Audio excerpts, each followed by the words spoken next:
Session કોર્ટનો મહત્વનો ચુકાદો, હત્યાના આરોપીને આજીવન કેદની સજા। વડોદરા જિલ્લાના સાવલી તાલુકામાં વર્ષ 2023 દરમિયાન નોંધાયેલા હત્યાના ગુનામાં સાવલી સેશન કોર્ટે મહત્વનો ચુકાદો આપતા આરોપીને આજીવન સખત કેદની સજા ફટકારી છે। સાવલી સેશન કોર્ટ દ્વારા આરોપી સામે આઈપીસી કલમ 302 તેમજ એટ્રોસિટી એક્ટ હેઠળ ગુનો સાબિત માનવામાં આવ્યો હતો। મળતી માહિતી મુજબ સાવલી તાલુકાના ખાખરિયા ગામે રહેતા કિરણસિંહ વસાવા અને આરોપી શૈલેષભાઈ જયંતિભાઈ રાઠોડિયા વચ્ચે વહેરાઈ માતાના મંદિર પાસે બનેલી બાબતે તકરાર થઈ હતી। તકરાર દરમિયાન આરોપીને વાંસના બાંબુ વડે કિરણસિંહના માથાના ભાગે હુમલો કર્યો હતો, જેમાં તેમને ગંભીર ઈજા પહોંચી હતી। ઈજાગ્રસ્ત કિરણસિંહ વસાવાને સારવાર માટે વડોદરા સરકારી હોસ્પિટલ ખાતે ખસેડવામાં આવ્યા હતા, જ્યાં સારવાર દરમિયાન તેમનું મોત થયું હતું। બનાવ અંગે મૃતકના પિતા તારીખ 14 ઓક્ટોબર 2023ના રોજ સાવલી પોલીસ સ્ટેશન ખાતે ફરિયાદ નોંધાવી હતી। કેસની સુનવાણી પૂર્ણ થતાં સાવલી સેશન કોર્ટે આરોપી શૈલેષભાઈ રાઠોડિયાને આઈપીસી કલમ 302 તથા એટ્રોસિટી એક્ટ કલમ 325 હેઠળ દોષી ઠેરવી આજીવન સખત કેદની સજા ફટકારી છે।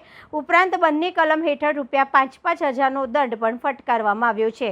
જો આરોપી દંડની રકમ નહીં ભરે તો વધુ 1 વર્ષની સજાનો હુકમ પણ કરવામાં આવ્યો છે। કોર્ટ દ્વારા મૃતકના પીડિત પરિવારને વળતર ચૂકવવા માટે district legal service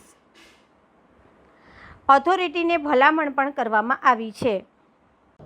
Savli police સ્ટેશનમાં તારીખ 14/10/2023ના રોજ નોંધાયેલી ફરિયાદના બનાવમાં આરોપી શૈલેષભાઈ જયંતિભાઈ રાઠોડિયાનાએ ગુજરનાર કિરણભાઈ રાજુભાઈ વસાવાના એ આરોપી શૈલેષને એવું જણાવેલ કે તું મારા બનેવી બિટ્ટુને ગાળો કેમ બોલે છે, જેથી આરોપી શૈલેષનાએ ઉશ્કેરાઈ જઈ ગુજરનાર કિરણને માથામાં વાંસનો બંબુ મારી દેતા ગુજરનાર કિરણ બેભાન થઈને પડી ગયેલો, જેને સારવાર માટે સરકારી દવાખાનામાં દાખલ કરેલો। જે બનાવના 3 દિવસ બાદ ગુજરી જતા ગુજરનારના પિતાએ સાવલી પોલીસ સ્ટેશનમાં ફરિયાદ આપેલી। જે બનાવનો કેસ નામદાર સાવલીની સેશન્સ કોર્ટમાં એટ્રોસિટી કેસ નંબર 12/2023થી ચાલી જતા નામદાર કોર્ટ દ્વારા આરોપી શૈલેષભાઈ જયંતિભાઈ રાઠોડિયાને કસૂરવાર ઠેરવી ખૂનના ગુનામાં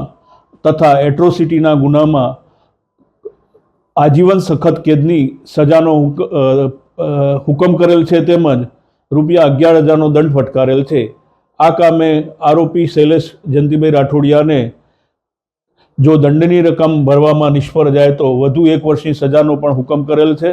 તેમજ ગુજરનારના પરિવારને ડિસ્ટ્રિક્ટ લીગલ સર્વિસ ઓથોરિટી દ્વારા જરૂરી સહાય ચૂકવવા ભલામણ કરવામાં આવેલ છે।